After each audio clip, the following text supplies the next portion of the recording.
तो भैया ये करणवीर मेहरा इतने ज़्यादा क्यों बज रहे हैं? तो पहली चीज़ तो ये कि बजना बनता है। क्योंकि जब होता है ना कि इंसान किसी को अपना समझ लेता है दिल से और वो सोचता है कि यार मैं इनके साथ उठता हूँ, बैठता हूँ, खाता हूँ, पीता हूँ, इनके साथ इतनी चर्चाएँ होती हैं, तो फिर भैया ये पूरी तरीके से मेरे साथ खड़ी होना चाहिए। लेकिन जिस तरीके से उनको टाइम गॉड टास्क में धोखा मिला, फिर नॉमिनेशन में धोखा मिल गया, तो ये बजना बनता है। लेकिन जो भैया है ना करणवीर मेहरा, ये गलत जगह बज रहे हैं। इनका जो गुस्सा है ना वो निकलना चाहिए शिल्पा शिरोडकर पर, लेकिन ये नहीं निकाल पा रहे अपना गुस्सा। इन्होंने कोशिश करी है टाइम गॉड टास्क में साथ ना दे करके, लेकिन जिस तरीके से गुस्सा चाह रहे ना निकालना, वैसा ये निकाल नहीं पा रहे, क्योंकि इनको ऐसा लग रहा है कि यार मैं कितना ज्यादा गलत लगूंगा। जी हाँ, इनको कहीं ना कहीं ये चीजें हैं। पहली चीज है टाइम गॉड टास्क में शिल्पा ने इनका साथ नहीं दिया, कहीं ना कहीं हमको ऐसा लग रहा था कि शायद शिल्पा जो है ना साथ देगी करणवीर मेहरा का, लेकिन उसने विवियन डिसीना को टाइम गॉड बनाया।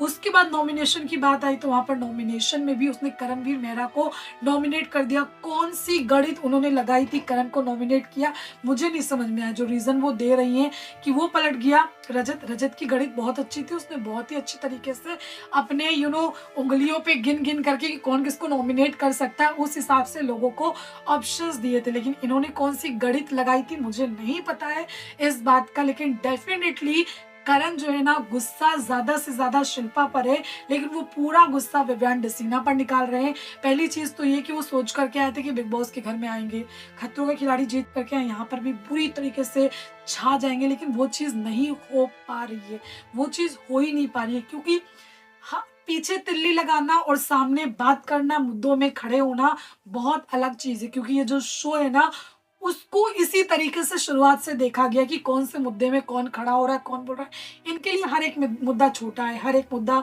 बच्चों वाला है कि ये बच्चों वाला मुद्दा है, ऐसा वैसा।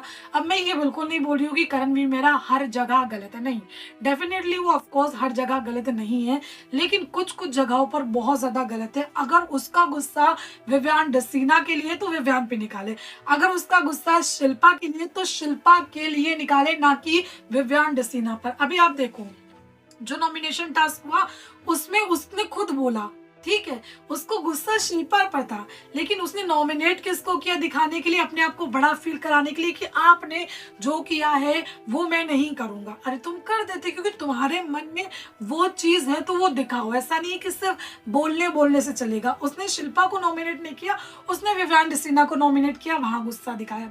अभी टाइम गॉड वाली कुछ चल रही है, टास्क वस्क आया है, टाइम गॉड जो है ना विवियन डिसीना ने रूल बदल दिए थे कि भैया हम टाइम गॉड रहेंगे, काम नहीं करेंगे, काम करवाएंगे। तो इसके पहले सीजन में आपने देखा है कि जो कैप्टन बनता है भैया वो क्या करता है? काम करवाता है ना कि काम करता है। इस सीजन में टाइम गॉड है तो भैया इसमें क्या प्रॉब्लम है? वो आपके ऊपर डिपेंड करता है कि आप लीडर बन के काम करवा रहे हो या काम कर रहे हो, ये आपके ऊपर होता है।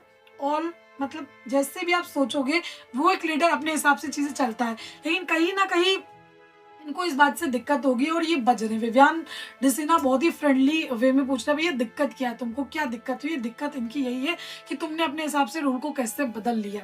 अभी विवियन बहुत ज्यादा फिरकी लेता हुआ नजर आ रहा है, लेकिन करण की बात करें तो बहुत फ्रस्ट्रेट हो चुका है। करण को काम कंपोज्ड तरीके से रहना चाहिए था, लेकिन कहीं ना कहीं जब आप मन में बहुत सारी चीजें लेके चलते हो और वो सारी चीजें नहीं होती है ना, तो एक इंसान जो है ना पूरी तरीके से दिखा नहीं पाता कि एग्जैक्टली करे क्या। तो करण यहाँ पर गड़बड़ा गया है बुरी तरीके से। पहले तो शिल्पा ने उसका साथ नहीं दिया, उसको धोखा दे दिया, ऊपर से जो विवियन उसको लगता था कि शायद ये इसके साथ दोस्ती होगी, दुश्मनी होगी, जो भी होगी, लेकिन वो उस पर भारी पड़ रहा है, तो ऑफकोर्स कहीं ना कहीं उसको बुरा लगेगा। तो एग्जैक्टली अभी इस तरीके की चीजें जो है ना नजर आ रही हैं, लेकिन क्या ही कह सकते हैं भैया, करण भैया को क्या ही कह सकते हैं। करण अपना खुल करके गुस्सा दिखा नहीं रहे, वो इस शो को भी बच्चों वाला शो समझ रहे हैं।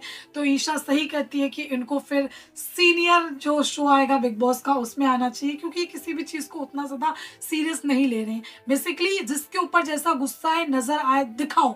मेरा तो ये है कि भैया विवियन के ऊपर है तो विवियन के ऊपर दिखाओ, शिल्पा के ऊपर है तो शिल्पा के ऊपर दिखाओ, जिसके ऊपर भी हो उसका ऊपर दिखाओ, ना कि शिल्पा का गुस्सा विवियन के ऊपर उतारो। अभी तो साफ तौर पे ऐसे ही लग रहा है।